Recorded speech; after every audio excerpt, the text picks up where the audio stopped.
Welcome to RGBA, Colorful Tech News and Reviews. This is episode 58. My name is Alexandre Vallière-Lagacé, and I'm joined by my co-host, Tade Ménard.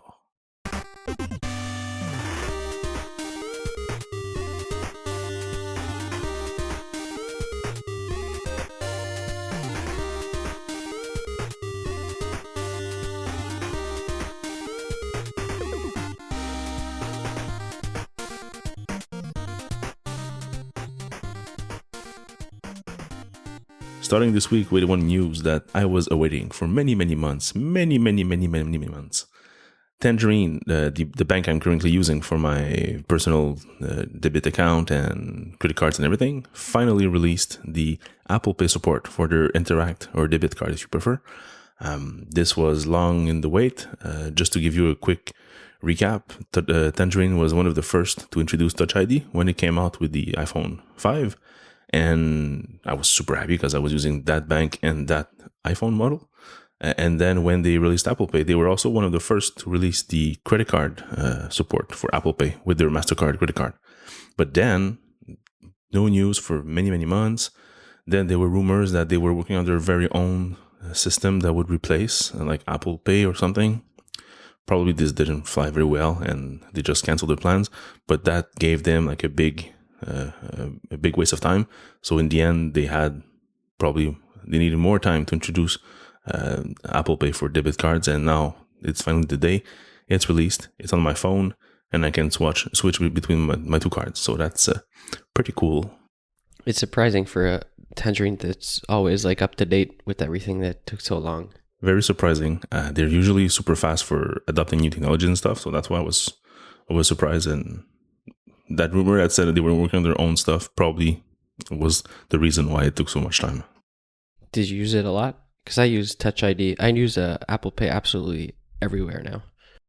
Yeah, no, very rarely. Now with the because I mostly pay with my debit card, and my debit card has the tap, so I just take out my debit card, tap, and go. But now with the Apple Pay, I will try it more often and see where it works, where it doesn't work. So. Yeah, it's really cool. It works at a lot of places that I didn't know worked.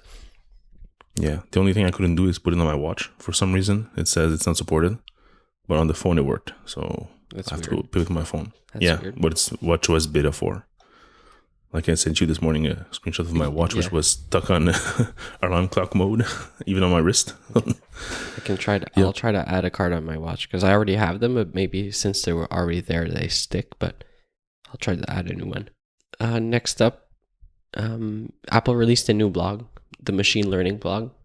There's only been 2 posts, the like welcoming post and then an improving the realism of synthetic images. They talk about how to machine learning stuff. I didn't really understand. It was a bit deep, but I guess we can start following. It's going to be interesting what they have to offer. Mm-hmm. Yeah, the improving of realism is pretty nice. They just compare what different pictures of eyes look like and what a computer generated eye look like, and you can quickly see the difference. And this one is fake and this one is a real eye. But then they apply machine learning to add features, the shadows, like shapes, to the generated image, and in the end you cannot see any difference. So it's pretty impressive what they can do with that. So yes, now that Apple researchers can now publish papers, they can now have this journal so they can share their ideas and their techniques. It would be very interesting to follow that. So even if you're not a developer per se, or somebody using AR or machine learning, why did I say AR? Just follow that blog and it'll be pretty interesting to see where it goes. There's no RSS feed, no JSON feed, so it's kind of hard to Seriously? follow. Yeah. What the? It's not a blog then? I know. That's why when you say paper, it's more like a white paper, I think they call them. Like. Oh. No, there's a feed. There's an XML feed, but it's not an XML feed. What the? It's like a kind of like a YAML file, kind of, but it's not like a XML. It's feed.xml, but it's not XML content. So probably they're still under development, I would say, for this part of the site. Let's keep an eye on it. So this week, John Gruber posted like a public announcement trying to help us all, save us from this terrible fate. Yeah. So terrible fate. So he says the title of the blog post is Public Service Announcement.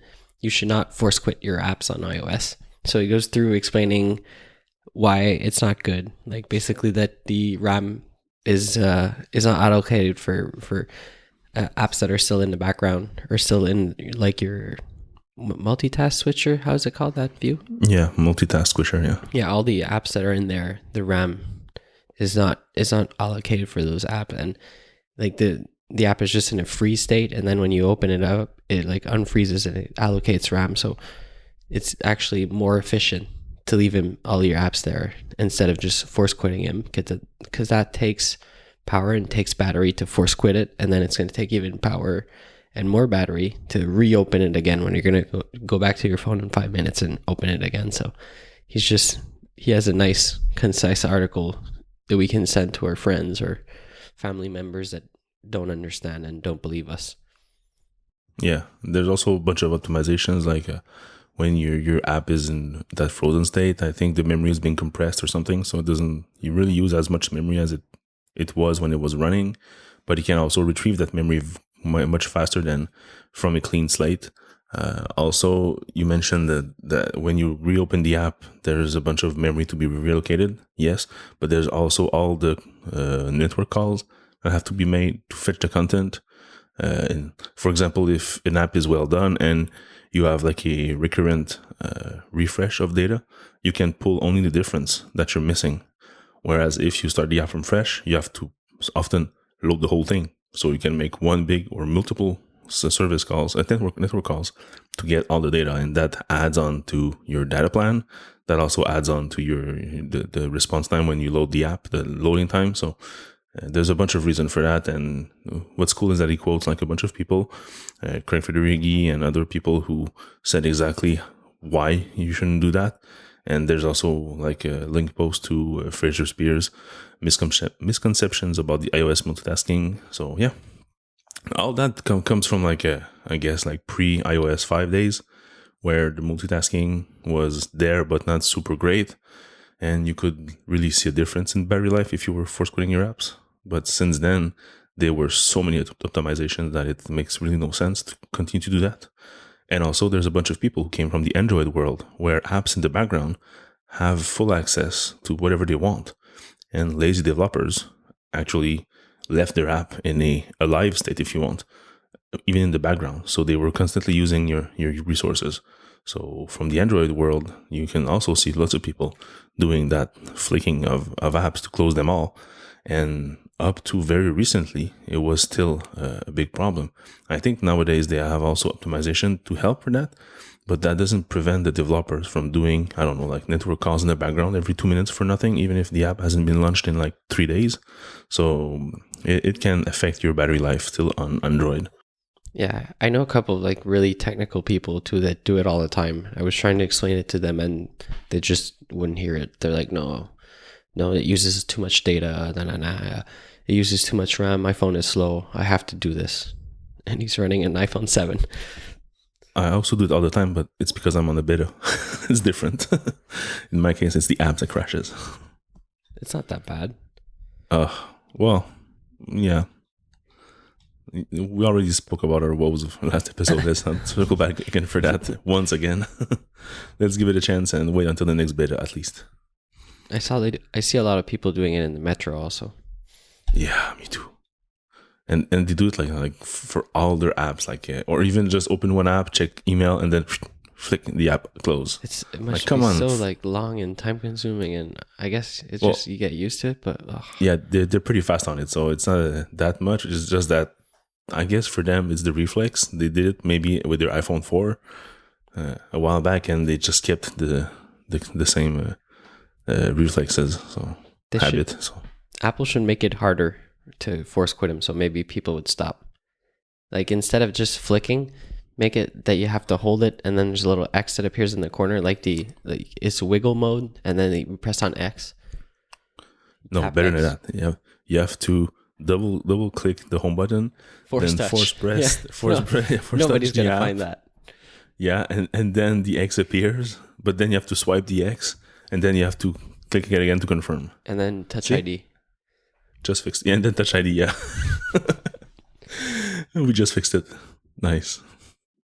A couple of weeks ago, I mentioned the Firing Steve Jobs documentary, which was a documentary from the folks from 8-bit generation who gave us great Atari and retro computer documentaries.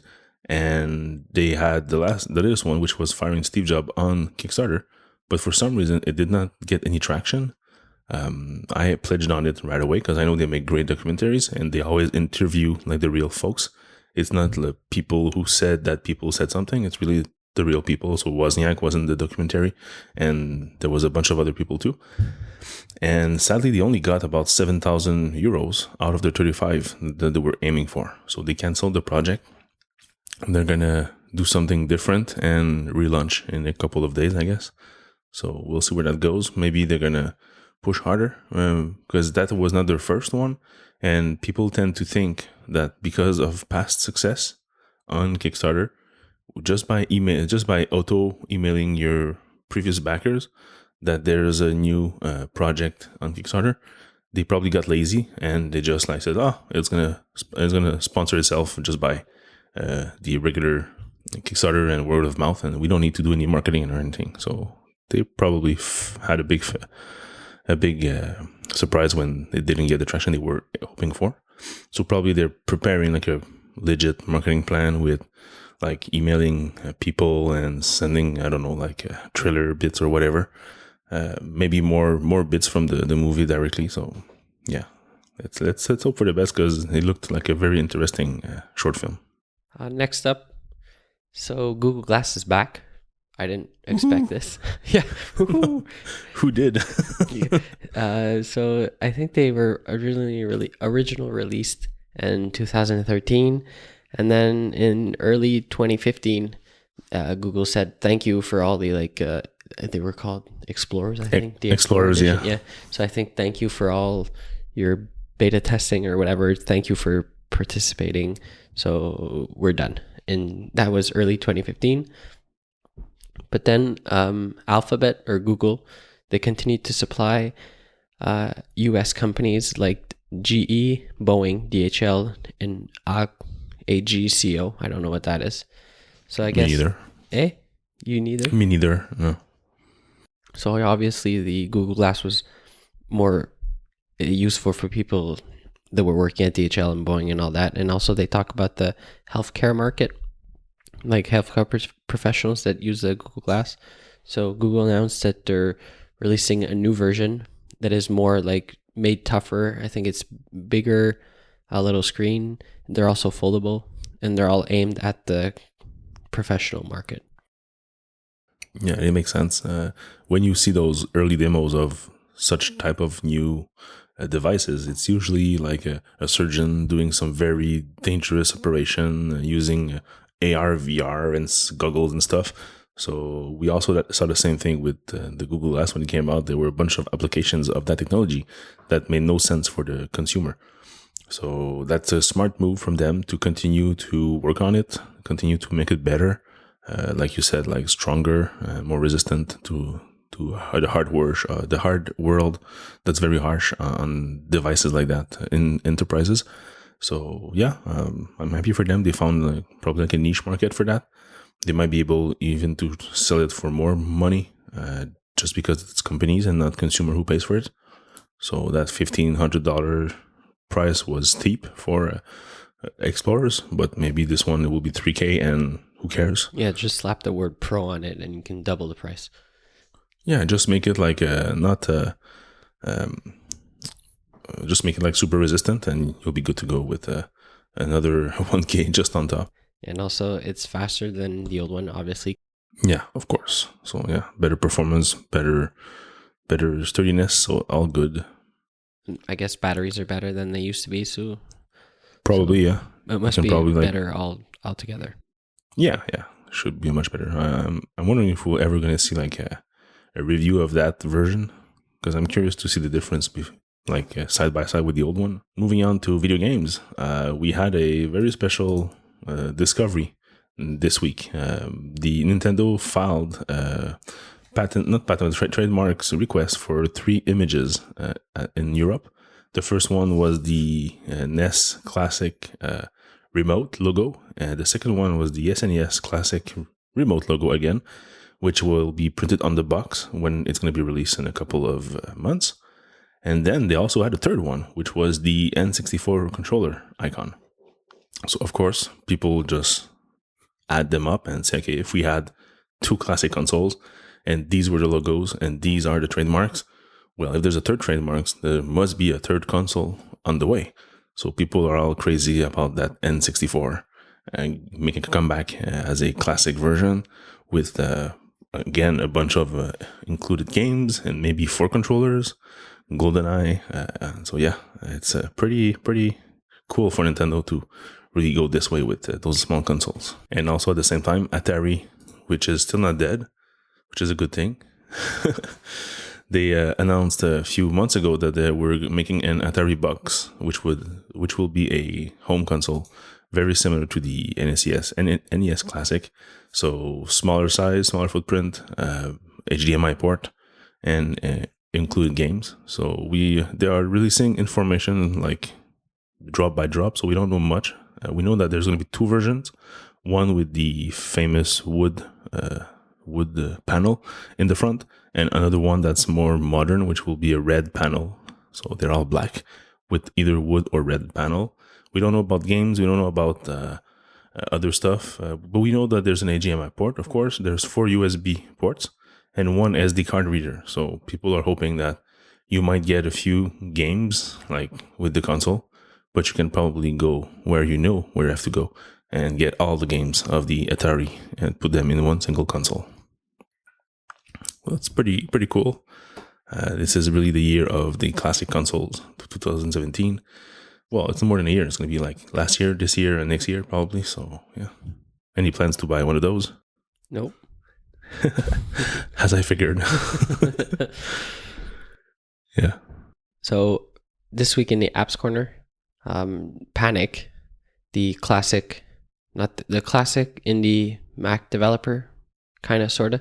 Well, they're not really indie because they're a company. Anyways, they're Panic, the company that released Firewatch. What's the other big titles that we know that people might know? Well, Firewatch is the game, right? But Coda is the software, the code editor. There's Transmit for the FTP transfers. There's Prompt, for the SSH client. So there's a bunch of macOS apps that people have been using for at least a decade, and some of them even more. So they released a new version of Transmit. It's their FTP client. It was already a great client. Now it's even better. It's even faster. They have this thing called Panic Sync. So if you have a couple of Macs, all the configurations for your FTP clients can be saved and synced across devices. It's all free. There's no subscription. It starts at $35 US right now because it's for a limited time. Yeah, it's the first week price or something like that, and then it's going to fall back to $45. So, yeah, there are chances though that if you listen to this episode, by the time we do the editing and everything, the price might go back to $45. If not, then you're listening to this episode on the very first day where we release it. Just run to the Panic site to get the $10 off. Exactly, because right now, as the time of recording, it's still $35. Yeah. And also, you should, even if you don't buy it, you should go see the page, panic.com/transmit, just to see the little truck that's like on a spinner. That's super amazing. It's a Canva, so it's made out of JavaScript code, and it's rendered live. And if you zoom in closer to the tires, you can see that the brand on the tires is a Firewatch. Yeah. So that's pretty cool. Instead of Firestone. Yeah. It's like in a showroom there for cars. Yeah, exactly. Spin the truck. So the logo by itself was already pretty nice, and it was copied by so many bad people over the years. And this is a revamped version, which is nicer. And now it's in 3D just on the website, so it's pretty cool. And you can also play with it with your mouse. Seriously? I didn't know that. Oh, cool. Nice. All right, moving on to Review Corner. I got 2 reviews this week. The first one is a Sony lens for my Sony DSLR. It's the Sony FE 90mm f2.8 micro GOSS. So in short, it's a macro lens, so I can get very close to my subject or make very nice portrait. And the cool thing about it is that it's for full frame cameras, so there's no cropping of the image, and it's also stabilized. So for my camera, it doesn't make really much sense because it's already stabilized on 5-axis.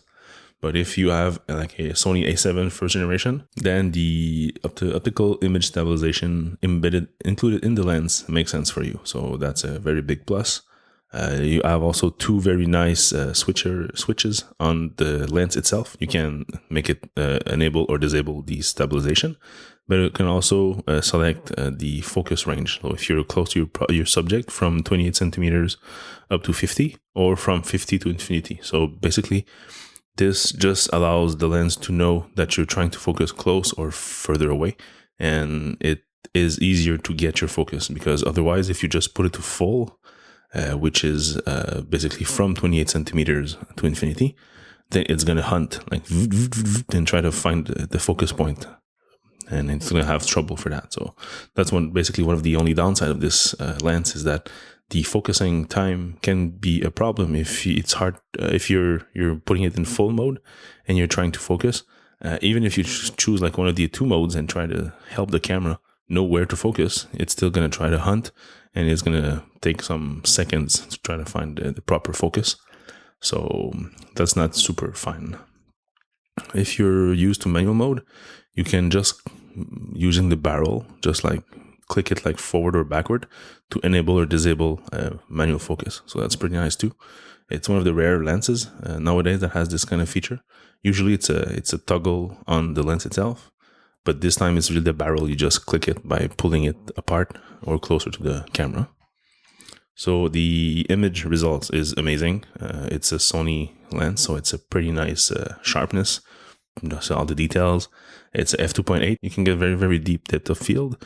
So that's lots of bokeh for those of you who like this little word. I did a few shots trying to catch some amoebos from very up close, and also scanning an iPad screen from very close. You can see you can see all the power of Retina when you look at it, because it's all super sharp, even though I'm very close. And also the MX Master, my mouse. So just snapping the little Bluetooth logo from under. So yeah, I highly recommend it if you are looking for a macro lens and you have a full frame Sony camera with an E-mount, so the A7 series of cameras. You only have two choices, either that 90mm f2.8 that is optically stabilized, or a Sony 50mm f2.8, which could also be used for portraiture. So it's, if your camera is already stabilized like me, so you have an A7 II or A7R2, then you should probably take the 50mm, which is cheaper also. I'm not sure about the sharpness though, if it's as sharp as the 90mm. 90mm is rated one of the best ones right now, so in terms of sharpness. So just make sure that you compare those to make the right decision. After that, I finally reviewed one very simple accessory that can make your life much better. It's the Gunner Intercept. It's a blue light blocking glasses. So we all spend our lives in front of computer screens, so either iPad, iPhone, computers, big monitors, and yes, there is a night shift to help with the blue light, but it's only happening usually at night, unless you're one of those freaks and have it enabled all day. And when you're using a computer all day, sometimes you can have soreness in your eyes, dryness also, headaches. People even have like much worse problems. So if you're one of those people that have to work on a computer like for a very long time, these glasses are pretty nice because they actually cut 65% of the blue light that comes to your eyes.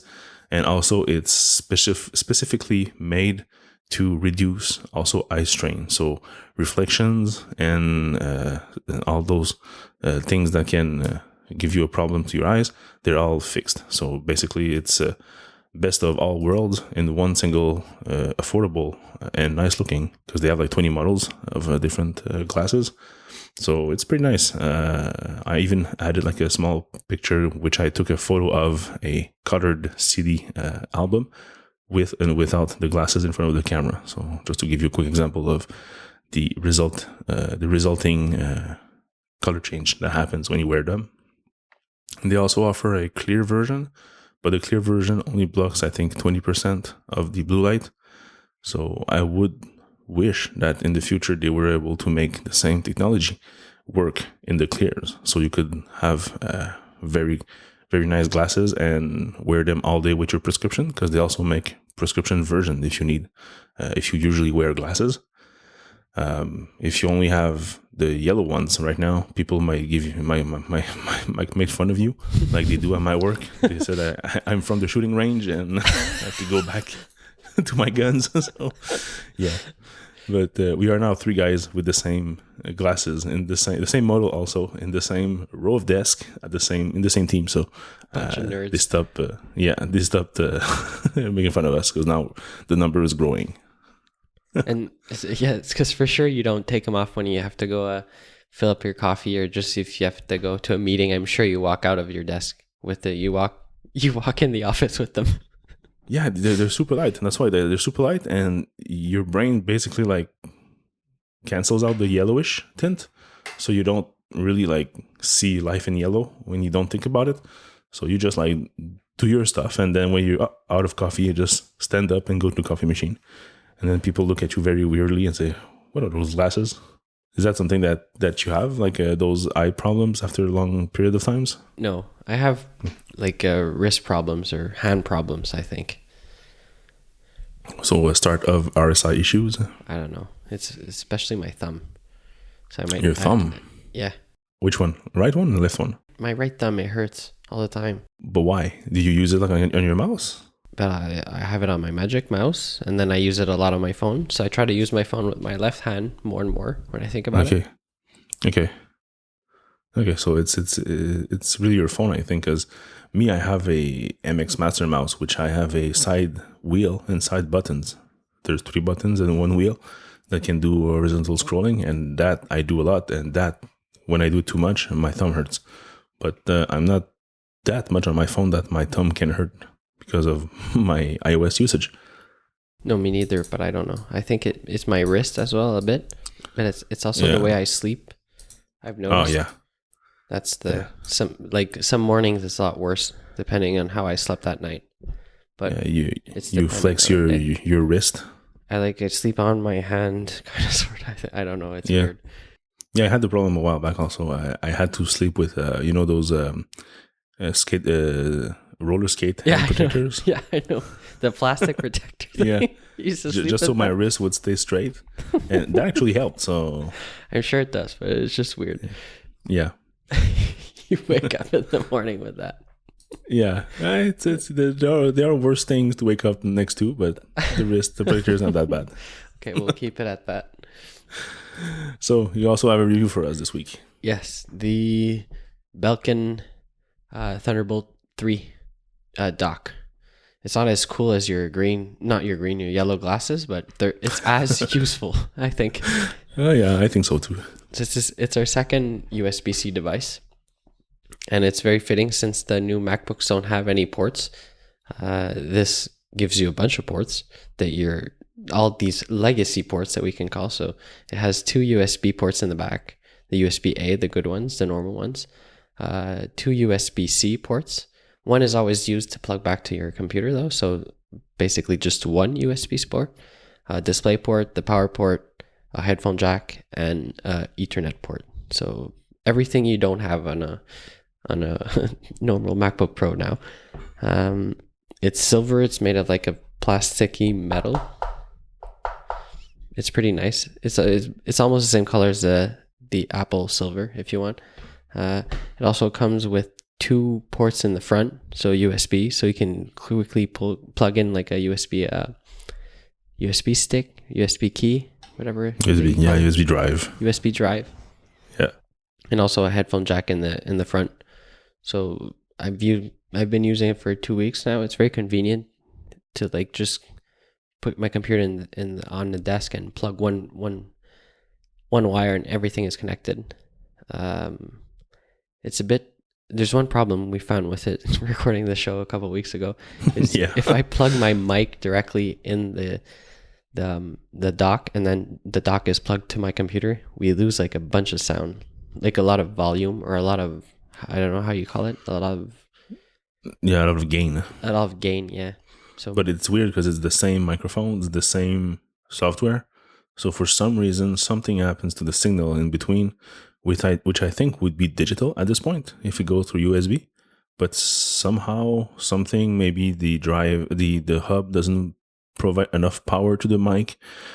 There's some weird stuff going on there. So it powers the Mac. It can even power the big MacBook Pro. I mean, like the 15-inch that requires, I think it's 87 watts. The power brick that you get with the 15-inch. So the dock is able to charge your laptop instead of, as well as providing all the accessory ports just through one cable of Thunderbolt. Another downside is it doesn't work with the MacBook Escape or Adorable, or just the MacBook with one port, however you want to call it, because that MacBook doesn't support Thunderbolt 3. Yeah, I forgot that information, and I almost wished I had a MacBook, and I started to look at prices last week, and I slacked you like, hey, it's too bad that the MacBook Pro is so expensive and 15-inch, and at the price of the 13-inch, I would wish for a 15-inch. But then there's the MacBook, which is reasonably priced, not as powerful though, but still could make a nice computer. Then you said, yeah, but it's not Thunderbolt 3. I'm like, oh yeah, that's true. It's the only downside. Yeah, but it's a major one because everything that comes out from now on will be like Thunderbolt 3, and if you have like an external SSD drive or something, an accessory, it might not work, or it might work with very, very low performance. So it's not something that I wish, especially if it's a new computer. I don't want to change it every 2 years. So it's going to weigh on me. So that's why I said, let's forget about this for now. I don't need a computer per se right now. But eventually I'll have to make a move probably at the next refresh. Because if we are lucky, now Apple's will refresh their computers very often. And if the Canadian dollar can increase a bit in value, we might see a drop in price. Also, the power brick is a bit on the big side, but you don't really, it's a dock, so you're not going to plug it, you're not going to carry it around and plug it everywhere, but it's like pretty big under my desk right now, but that's it. There's only one USB-C port. I find that like everything is supposed to be switching soon to USB-C, so why not put like a bunch of USB-Cs behind this? But there's two. One is always used to plug back to your computer, so there's only really one available. And I have another one in my computer, so I have two now available. So it's the same thing. I don't lose or gain any USB-C ports. Yeah, it was the same problem with the past two generations of that dock. I reviewed both of them in the past, and they also had the same kind of setup. So like one Ethernet, two USB in the back, one or two in the front, and then an HDMI. In this case, they replaced the HDMI for DisplayPort, and only two Thunderbolt 3. And it was the same thing like with the Thunderbolt 2 version. There was only two Thunderbolt ports. So it's always like like you said, you use one, so you always lose one from the dock, and there's never enough. Because USB, fine. Two, I think, should be enough. If you have like a desk hard drive or something, that's fine. If you have a monitor, okay, fine. DisplayPort makes sense. It's better than HDMI for most of the stuff. But then I would have put at least two more Thunderbolt 3, just because that's going to be like the de facto standard. And if you have like accessory, like a keyboard or a mouse or any other devices, even maybe screens, because if you have two screens, for example, right away you lose the only one you have, the only Thunderbolt 3 you had, and the DisplayPort. And if you have another USB-C or Thunderbolt 3 device, well, you're screwed. So you can plug two screens, but they have to be they have to be Thunderbolt 3, and you have to daisy chain them between. Yeah, but it's not all screens that offer this technology. Right. That's the thing. There's probably only the LG there that the Apple sell. Yeah, probably those, or maybe some other LG models also that are more expensive. But if you get down into the affordable range, then you can forget about that daisy chaining thing. It won't work. You can some like small NASs or like external storage there. Some can daisy chain too from lessee, I think. Yeah, true. So you also have that. You can daisy chain up to 5 of those. That's a lot of storage. Yeah. Yeah, one is instead of having 5 of those. I don't know. Yeah, exactly. But some people prefer to have everything on their desk, and also if you plug like a big lassie or even those Drobo NASs directly via Thunderbolt 3, you get much better performance than you get with the network share. So right. It's a direct like mounted drive, so it's much better. So yeah. And right now, what do you have plugged in it? Do you have like many things that are plugged in like every day, or? I have nothing right now. All I have is my headphones because I don't plug my mic anymore. I plug it directly into the computer with the adapter. Yeah. You don't use the Ethernet port? I sometimes, but I have to. There's no like nice way to do it. I have to pass a super 60 feet long cable across the conduit. Yeah, true. LAN style. yeah, exactly. But I do it sometimes if I have a big time machine to upload, or if I just downloading something. Yeah, lots of file transfers. Yeah, so convenience come with a good price on that product. Right now in Canada, it's $4.59 on the Apple Store, and it's $3.49 in the US. So yeah, not cheap, but those things usually are pretty reliable. The one I have at home, I've had it since the launch, so it's been a couple of years, and it works super fine. So, all right, so that's it for episode 58. You can find the show notes at rgba.fm/58. You can find us on Twitter at _RGBAfm. You can find me on Twitter at Valliere, VALLIERES. You can find me on Twitter at Tyler Menard, TYLERMENARD. Have a nice week. Have a nice week.